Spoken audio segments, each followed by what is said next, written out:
Monsieur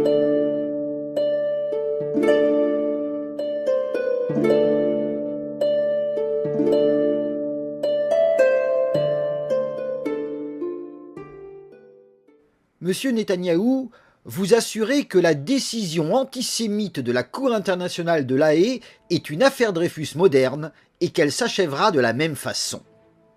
Je devine aisément la joie des sionistes, car en vous innocentant, comme Dreyfus naguère, la justice internationale reconnaîtra le droit d'Israël à se défendre avec Tsahal, l'armée la plus morale du monde qui ne commet bien évidemment ni crime de guerre ni crime contre l'humanité.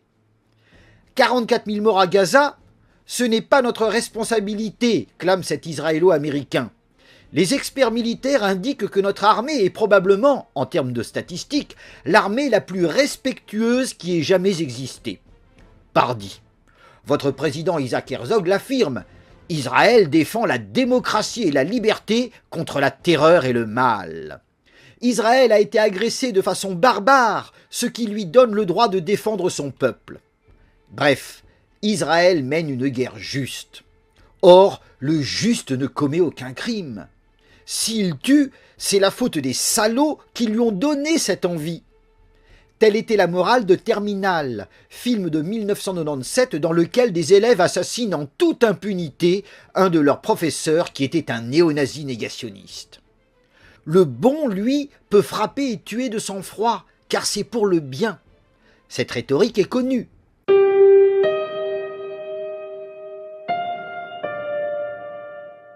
Ce fut celle des États-Unis contre le Japon à partir de 1941. Les Américains prétendaient lutter pour la liberté contre des barbares qui les avaient agressés par surprise et qui menaçaient leur peuple. C'était oublier que depuis des mois, les agissements de l'administration Roosevelt rendaient la guerre inévitable. Parmi ces actes figurait l'embargo total du pays nippon. Début novembre 1941, la presse américaine révéla que l'isolement du Japon menaçait ce pays d'asphyxie. Or, le droit international était très clair. Un blocus constituait en lui-même un acte de représailles qui indiquait l'échec de la diplomatie. Bien plus, un blocus pouvait être considéré comme le commencement d'une guerre. Le Japon était donc en droit de se défendre. Or, une guerre défensive ne nécessite aucune déclaration préalable. Par conséquent, l'attaque brusquée de Pearl Harbor le 7 décembre 1941 avait été un acte défensif. 3 jours auparavant d'ailleurs, la Chicago Tribune avait révélé les manœuvres de Roosevelt pour provoquer la guerre. Mais la propagande permit de faire oublier ces vérités. Présentant le Japon comme le mal incarné, elle justifia son écrasement total avec une machine de guerre exterminatrice. Le point d'orgue fut Hiroshima, avec 100 000 morts et de nombreux blessés qui portèrent des séquelles à vie.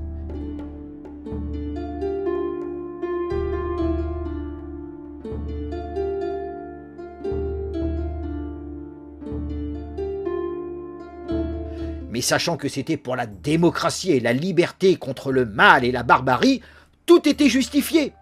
La preuve, en juin 1946, au cours d'un défilé militaire, le largage de la bombe atomique sur Hiroshima fut honoré à travers l'équipage du bombardier qui l'avait réalisé.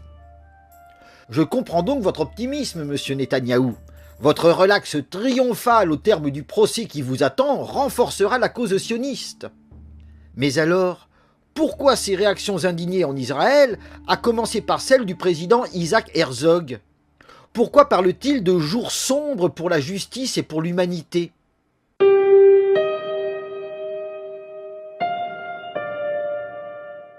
Je crois comprendre pourquoi.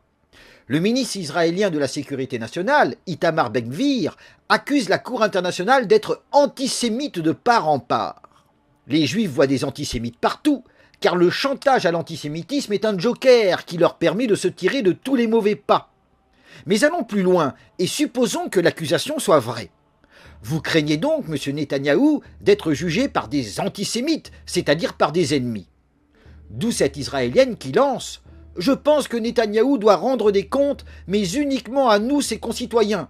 S'il doit être jugé, c'est ici et pas ailleurs. » Seulement voilà, la justice internationale est née en 1945 avec le grand procès de Nuremberg. Or, non seulement les dirigeants allemands n'ont pas été jugés par leur peuple, mais de plus, le tribunal était composé de leurs ennemis, des juges américains, soviétiques, britanniques et français. Pire, d'après ces statuts, le tribunal ne serait pas lié par les règles techniques relatives à l'administration des preuves. Il pourrait admettre tout moyen qu'il estimait avoir une valeur probante. De plus, il n'exigerait pas que soit rapportée la preuve de faits de notoriété publique, mais les tiendrait pour acquis. Enfin, il considérait comme preuves authentiques tous les rapports rendus par les pays vainqueurs concernant les crimes de guerre des vaincus. Ce statut permit d'accepter comme preuve authentique le rapport soviétique qui accusait les SS d'avoir exterminé 4 millions de personnes à Auschwitz. Le tribunal reçut aussi le témoignage écrit d'un homme qui prétendait qu'en 1944, Eichmann lui aurait dit que 6 millions de juifs avaient été exterminés, dont 4 millions dans des camps de la mort. Dans leur jugement, les magistrats invoquèrent ce document pour affirmer que 6 millions de juifs avaient été tués. Et oui, c'est à Nuremberg et sur la foi d'un simple témoignage que le nombre des 6 millions fut officialisé. C'est le jugement de Nuremberg qui accrédita l'histoire de l'extermination systématique des Juifs. Les juges écrivirent « Comme moyen d'aboutir à la solution finale, les Juifs furent réunis dans des camps où on l'on décidait de leur vie ou de leur mort selon leurs conditions physiques. Tous ceux qui le pouvaient encore devaient travailler. Ceux qui étaient hors d'état de le faire étaient exterminés dans des chambres à gaz, après quoi l'on brûlait leurs cadavres. Certains camps de concentration, tels que Treblinka et Auschwitz, furent principalement choisis à cette fin. Sachant qu'il s'agissait d'un fait jugé de notoriété publique, le tribunal n'exigea aucune preuve matérielle de l'existence des chambres à gaz. En mai 1986, Serge Klarsfeld l'avoua. À propos de ces chambres à gaz homicides, il expliqua « Personne ne pensait après la guerre qu'un jour on viendrait à en nier l'existence. Personne ne s'est préoccupé de rassembler des preuves matérielles. » Voilà pourquoi à Nuremberg, les magistrats se contentèrent des aveux ébouriffants de l'ancien commandant d'Auschwitz. Aucune preuve matérielle de l'arme du crime, donc du crime, ne fut apportée. Or, je ne vous ai jamais entendu, M. Netanyahou, condamner ce procès qui inaugura la justice internationale. Bien au contraire, vos amis sionistes l'ont exploité pour obtenir la création de l'État d'Israël au nom des 6 millions. Et aujourd'hui, vous l'exploitez indirectement en invoquant l'Holocauste afin de justifier la politique d'Israël. Bref, voir les dignitaires nationaux-socialistes jugés et pendus par leurs ennemis ne vous a jamais offusqué. Dès lors, vous serez bien mal placé pour crier à l'injustice si demain, un tribunal vous juge hors d'Israël, avec parmi les magistrats des Palestiniens et des Iraniens qui considéreront comme preuves authentiques tous les rapports de l'autorité palestinienne.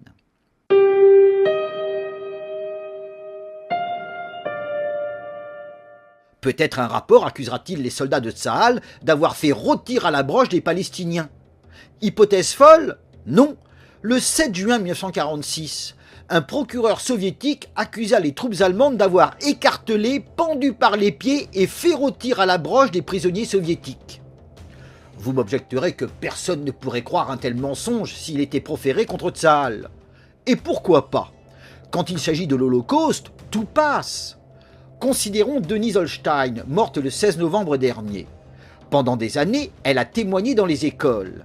Cette ancienne déportée racontait qu'à Auschwitz, un Allemand tua une prisonnière de la façon suivante. L'Allemand l'oblige à courir les bras en l'air et à se jeter par terre de tout son long chaque fois qu'il frappe dans ses mains. Alors, tranquillement, il lui passe à vélo sur le corps, jusqu'à ce qu'elle en meure. La Shoah par vélo. Et aussi par essoreuse. Au camp de Majdanek, les soviétiques trouvèrent ce genre d'engin. Il s'agissait d'essoreuses à rouleau manuel, comme il en existait un peu partout en Europe. On s'en servait pour accélérer le séchage du linge. Mais sachant qu'on était dans un camp d'extermination, alors ce genre d'essoreuse devait nécessairement avoir servi à torturer. Dans sa brochure consacrée à Majdanek, le soviétique Konstantin Simonov prétendit qu'avant de tuer un détenu, on l'obligeait à glisser le bout de ses doigts entre les deux gros rouleaux de caoutchouc destinés à tordre le linge. Puis l'un des SS ou un détenu sur leur ordre tournait la manivelle de l'essoreuse. Le bras de la victime était tapé jusqu'au coude ou l'épaule par la machine. Les cris du supplicié étaient le principal divertissement des SS. La Shoah paressereuse, et aussi par Caca. Considérez cet ouvrage très sérieux publié en 2005 par les éditions Kalman Levy en collaboration avec le Mémorial de la Shoah. 7 historiens y ont participé. Il cite un témoin selon lequel, non content de gazer les Juifs, les Allemands en tuaient d'autres de la façon suivante. On prenait par exemple chaque jour des Juifs pour creuser une fosse étroite et profonde, puis on les poussait dedans à raison d'un homme par fosse. Ensuite, on forçait chaque détenu à faire ses besoins dans la fosse au-dessus de la tête de la victime. Celui qui refusait recevait 25 coups de gourdin.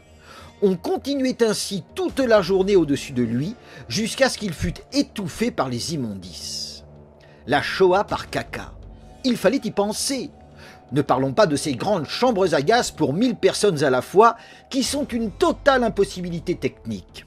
Les révisionnistes l'ont amplement démontré. Mais quand la haine s'en mêle, alors la déraison et la crédulité règnent.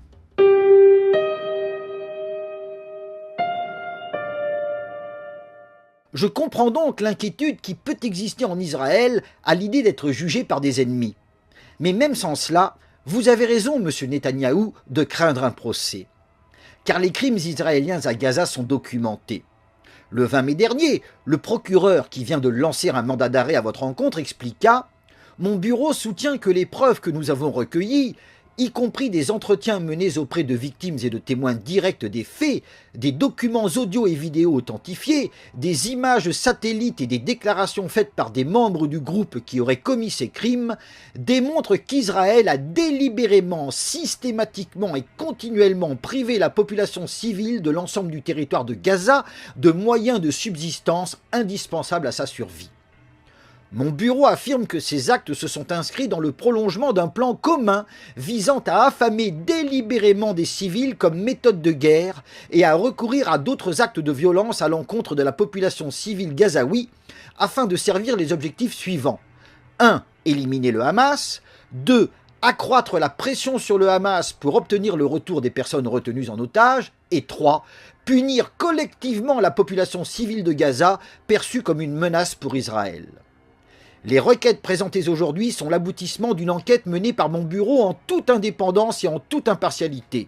Compte tenu de notre obligation d'enquêter tant à charge qu'à décharge, nous avons travaillé méticuleusement pour faire la part des choses entre les allégations et les faits et pour présenter nos conclusions de manière équilibrée en nous fondant sur les éléments de preuve soumis à la chambre préliminaire. En guise de précaution supplémentaire, j'ai également décidé de recueillir des avis d'experts. C'est à ce titre que j'ai réuni un groupe impartial d'experts en droit international, que je remercie d'avoir accepté de participer à l'examen des preuves et à l'analyse juridique en lien avec ces requêtes aux fins de la délivrance de mandats d'arrêt. En cas de procès, je souhaite, M. Netanyahou, qu'il soit équitable, pas comme la farce honteuse de Nuremberg. Je le souhaite sincèrement, car même un procès équitable marquerait la fin de l'impunité pour Israël. Cette fin de l'impunité pour les sionistes, beaucoup l'espèrent.